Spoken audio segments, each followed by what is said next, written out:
that this is not an XC that's just widened out to be the new SX model. We've taken a lot of effort to make sure that we have the design and the swing arm correct, we have the design and the suspension correct. Everything is specific to motocross in this machine. I want to make sure that I at least tell you some of the engineering that's gone into this.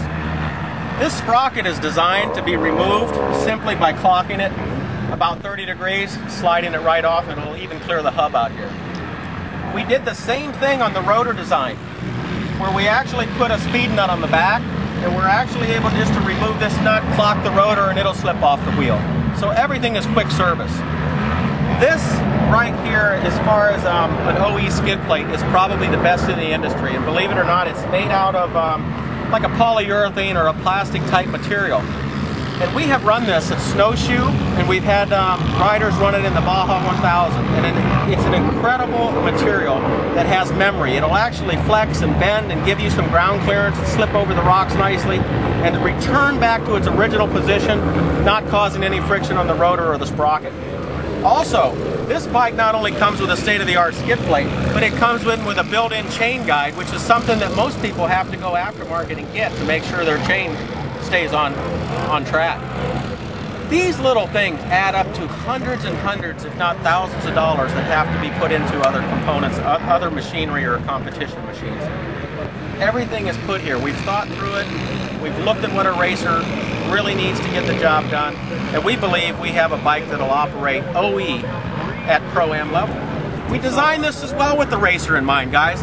No keys, no cotter keys, no locking keys here. We have a self-locking nut system that allows this to come off quickly. And why I say we designed that for the racer, this was originally designed, this was the original design that he was even on the XC model. And let's just say you're a cross-country racer, for instance, in this video, and you happen to have a flat tire, whether you were running tire balls or not, that's another issue. You simply come to the pits and you have a hub mounted to your spare wheel and tire. And if a rider has a flat, he comes in, they roll the bike up, and the actual flat tire change alone, not to mention wheel width or spacing, is pretty much the one nut. You have it off, you have this off,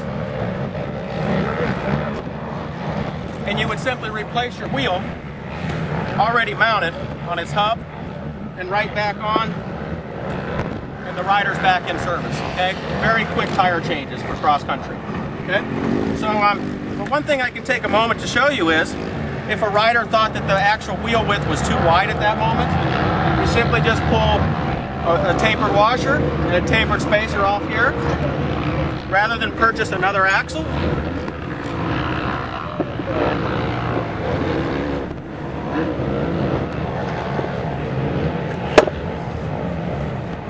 And you move the spacer system that we just showed you right back to the outside. And then you have the self-locking nut system that goes right back on. So, without spending any additional cost, and we'll torque this to 130 Newton meters, and it has the self-locking prevailing threads, and it's done. Okay. This is our only Allen retainer here for this rear brake system. We simply hold this with a 10 mil wrench, and you pull this one fastener out.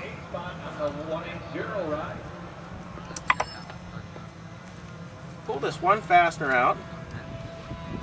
Just right, but if you will, look, this just rotates up, and pad replacement is that simple. So for cleaning your caliper, for cleaning your slide system, for replacing your pads, even things of this nature, and maybe even for long distance racing, where service may be required, that's how quick and simple the rear brake is serviced. Okay, and this is throughout the machine. This is just one of a few areas I could take you to in this presentation to let you know how well engineered the machine is. Now, we took just a few minutes, and frankly, all I needed was an 8mm socket, and I removed the rear plastic. Now, this gives you a chance to see some of our other components on the machine.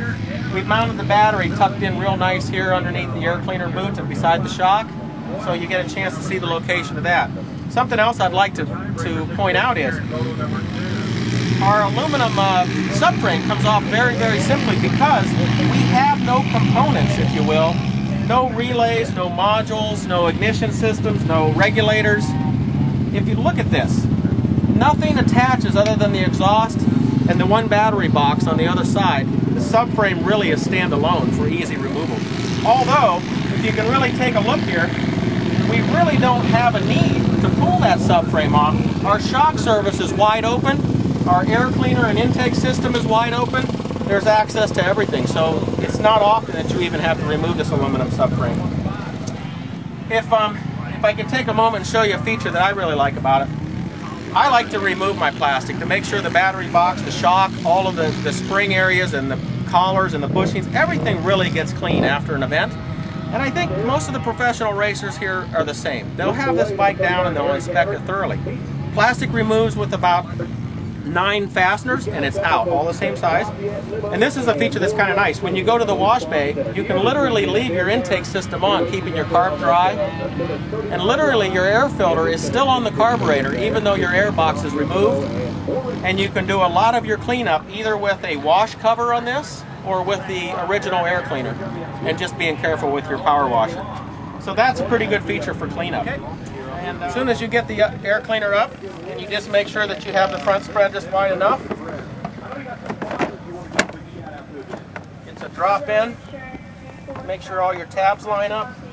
Just a couple mounting tabs. And 9 fasteners and the plastic's installed. All 8mm drive.